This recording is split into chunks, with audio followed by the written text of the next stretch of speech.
Alright, so the bike's 100% complete. Just got back from riding it this weekend, and we're gonna go over, talk about everything I did, starting from the front of the bike. So here we go, starting with the rim. I kept the hub and the rotor that was on there. I got them both vapor blasted. The rim's new, it's an Excel Takasago rim. Obviously, all new plastics on the bike and the graphics kit, so I'm not going to mention it every time. New wheel bearings. I had the axle and the nut replated and the wheel spacers. Had Kessler do the suspension, both front and rear. He's out of New Jersey, which is where I'm from, so pretty much everybody that rides in this state gets their suspension done by him.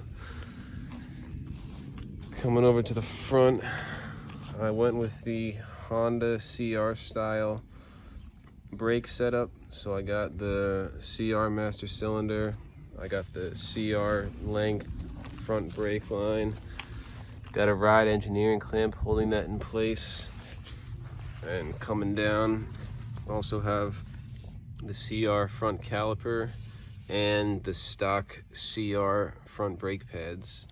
It's basically an upgrade that everybody who has the pre-06 YZs have been doing, and I think it works really good, and it looks nice too. I like the way the brake line's routed, and that's basically how everybody's been routing them since 05. I think Honda had a patent on it for a little while.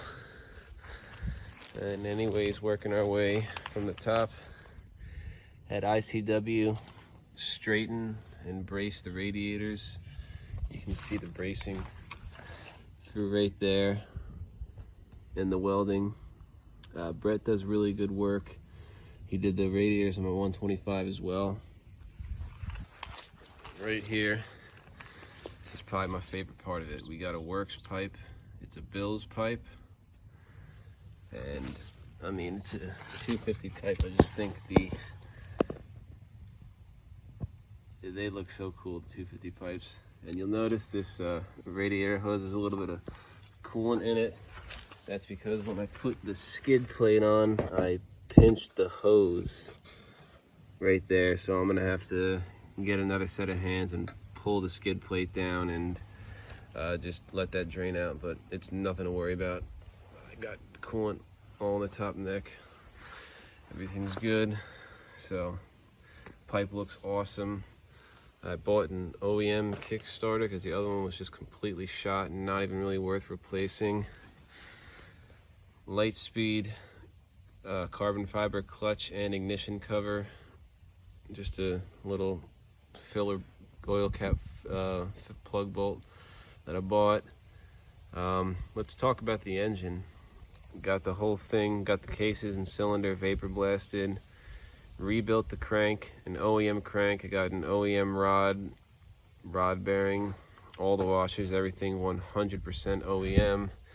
I had the cylinder. I sent it off to Power Seal to get plated, but apparently the previous owner at some point had somebody do cylinder work, and they took the Nikasil out and inserted the steel liner, which is kind of but they assured me that it's fine. They repaired that. It was worn out. They sent me a piston, so I'll probably just end up keeping that, I guess. I mean, I don't, as long as I don't really think it's going to cause any damage. They said it would be fine, so I'll probably just run that, because I don't feel like buying another cylinder, getting that plated, and buying a new piston, the whole nine. So it's just going to be like that. Got some IMS foot pegs.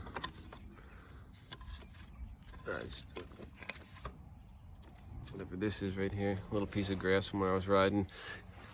I got the Works connection frame guards, really cool looking,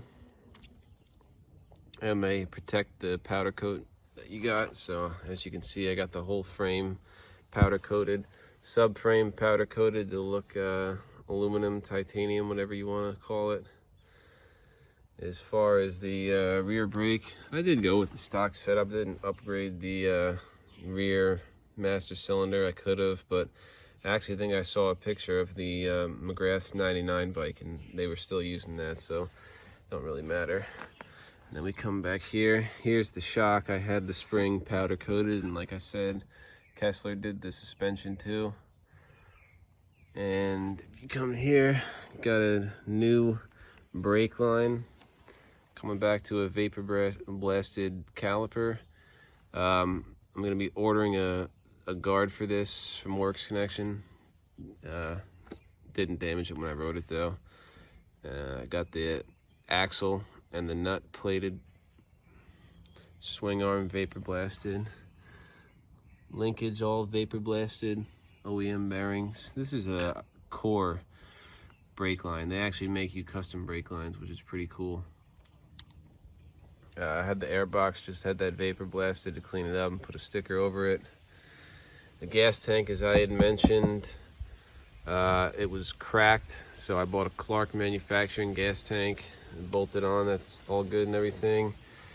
Speaking of the clutch, it is a full Hinson inner and outer basket with Hinson plates and springs and a GYTR pressure plate. And here in the back, got another Excel Takasago rim with the Bridgestone Battlecross tires. It's fitting because there were Bridgestone tires on this bike that McGrath rode in 2000. I kept the that style rotor. I like that circular style one instead of the wavy ones. Another really awesome part, kind of just the whole exhaust is probably my favorite part of the bike. Got the Stinger tip silencer. Bill's Pipes has these bad boys in stock, which is really cool, and I think it just looks right. Pretty much all the factory 250s had Stinger tip silencers back in the day, so it was really important to me to have one for this build. We come back here to the rear wheel.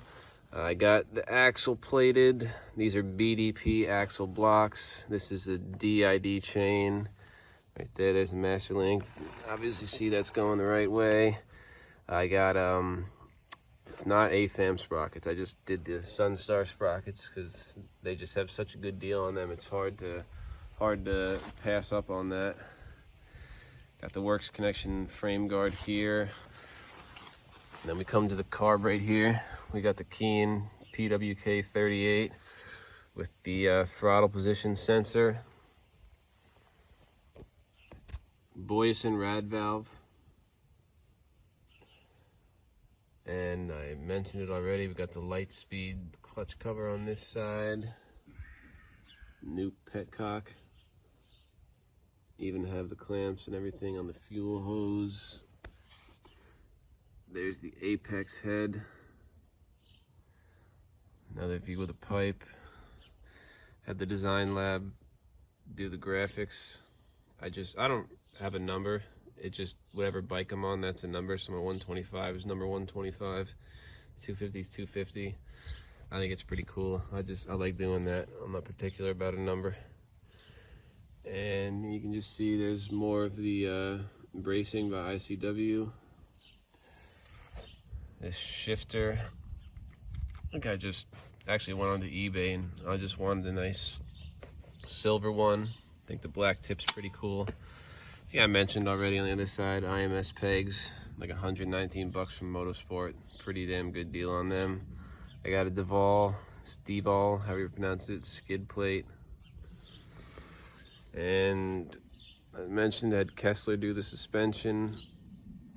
And this is also a really sick part on here is the Emig Racing triple clamps. I got them with the inch and an eighth bar mount so I could run the fat Renthal bars. These are Renthal 999 bars. I believe they're the McGrath bend, so pretty fitting going onto this bike. And I like this stuff. I like these handlebars. I have them on my 125 too. And I think they're, yeah, I like the crossbar. I don't, most people like to run the ones without the crossbar on it, but I'm still rocking it. I think it's appropriate for this era of a bike too. And that's basically everything. I'm just gonna do a bit of a walk around the final one. I'm not gonna start it. I already started it. I don't want to irritate my neighbors too much. But that's it. Project is finally done. Very relieved and excited. Now I just get to ride it. So, pretty cool. Thanks for watching, for everyone who did.